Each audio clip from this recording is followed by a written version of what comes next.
What's up, y'all? Winston Bennett again with Rent or Purchase a Home Part 3. And in this section, we're just going to focus on purchasing the home, what you should do when you go out to look for a home. We've already gone through the banking process, what the loan process is going to look like. But let's look at what happens when you go out to look for a home. You know, you've already decided that, hey, I want $100,000 home, so I'm going to go out and look at some homes. One of the first things you'll notice when you go out to look for a home will be the real estate sign in front of the home. Now, of course, it could be a for sale by owner sign, but let's just focus on a real estate sign and what that means. So let's just say a realtor has a real estate sign stuck in the front yard. What does that mean to you? Well, it means that realtor is representing the sale of that home, okay? So that realtor's primary purpose is for the rights of that seller. So they're helping the seller sell the home. Now, usually real estate commissions in total is probably around 6 or 7%. That means if they get both sides of the sale, the seller side 3.5%, and they also represent the buyer side, maybe another 3 to 3.5%. Let's just say it all total, that's 7%, usually, okay, if they get both sides of the sale.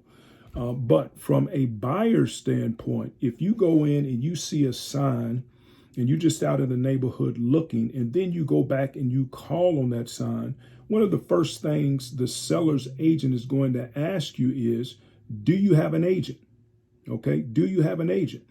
And if you say, no, I do not have an agent, more than likely they will not show you the property unless you're going to let them be both the seller's agent and also represent you as the buyer. Okay. And if you don't want that to be the case, then you have to find you a real estate agent that will represent you on the buying side.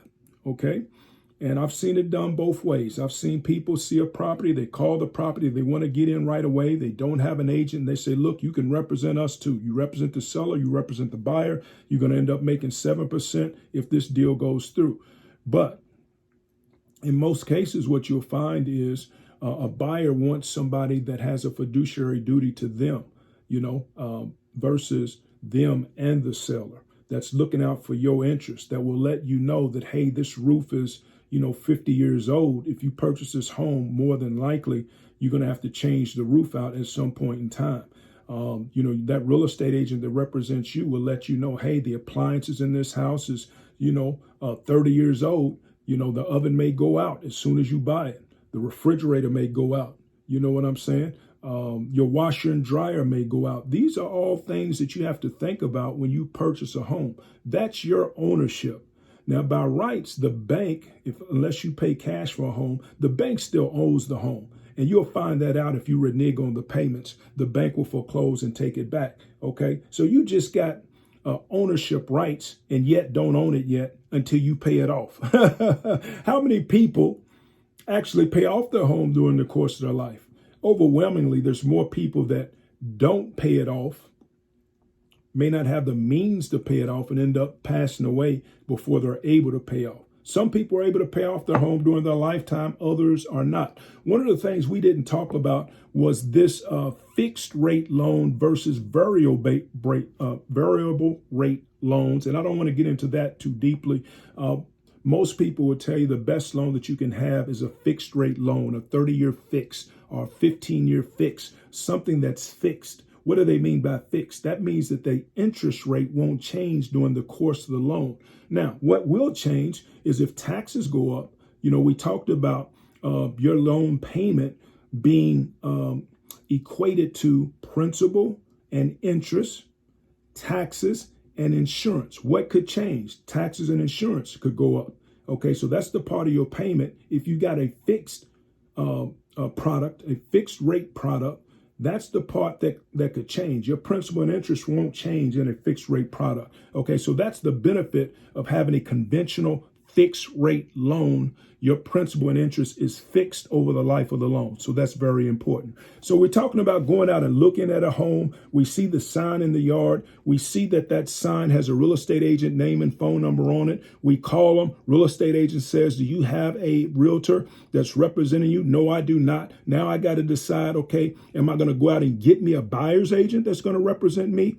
Or I'm going to let that seller's agent represent both the seller and represent me. I do think there's benefit in having your own agent because, again, they have a fiduciary duty to look out for you. Fiduciary, that means their primary purpose, their only purpose is to look out for your welfare in purchasing this home. That means they're going to be looking at everything for you, whether there's any cracks in the foundation, they're just looking, they're your eyes and your ears. You want that if you can possibly have that. You know what I'm saying? Now, if I was out there selling real estate and I'm the seller's agent, obviously I would want both sides of the deal. I would want to represent the seller and represent the buyer. Okay. But if I am informing you, I think it's better that you have your own representation that can look out for you and your family. Okay, that's how that goes right there. Well, what else do we need to consider when purchasing a home? We talked about a lot over the past few videos. We talked about you got to have good credit.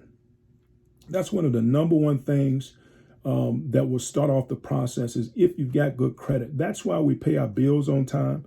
That's why we keep our credit card below that 30% of the balance so that we can have a positive credit score. We don't want to show any delinquencies on our credit report. That means we're paying things on time. What else? Well, we got to have some savings in the bank. We got to have that down payment money, whether we're getting FHA at 3.5% or whether we're getting the conventional at 20%. We got to have that laid back in the bank.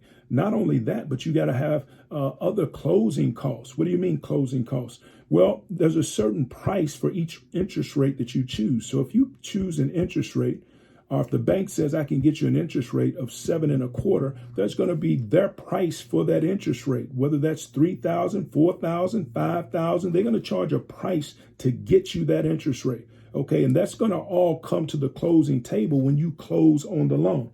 You see what I'm saying? Okay, so there's a lot to buying a home. It ain't just like buying an apartment or leasing an apartment where I just pay the monthly lease and that's it. I may pay my garbage and my utilities. That's it. That's all I got to worry about if I'm leasing a home or leasing an apartment. If I'm buying a home, I got a lot to think about. And these are all the things that you got to list out, whether you typing it out on a computer or listing it out by hand. You got to list all these pricings out in addition to, what's my car note? What's my insurance? What's my food? What's, what I got to pay for the kids? Are they in private school? Are they in public school? How much are the books cost? How much are the clothes costing them? All these things. So I'll know what's going on in my household to know whether I can truly afford to purchase this house or not. It's one thing to get in a house. It's another thing to stay in a house. And staying in that house is going to be predicated on the longevity of your income coming in from your job. You know what I'm saying? Or your business. Okay, so it's going to be predicated on that. So I want you to be armed with the knowledge as you go out and look at homes. I love looking at homes. I think they're beautiful caves. You know what I'm saying? We come a long way from the caveman days, but a home is a beautiful cave with heat and air and running water. But it is a beautiful thing if you're able to afford that. So I'm going to leave this very short on this video. I hope you're having a great day and good luck as you go out to look for your new home. Have a great day.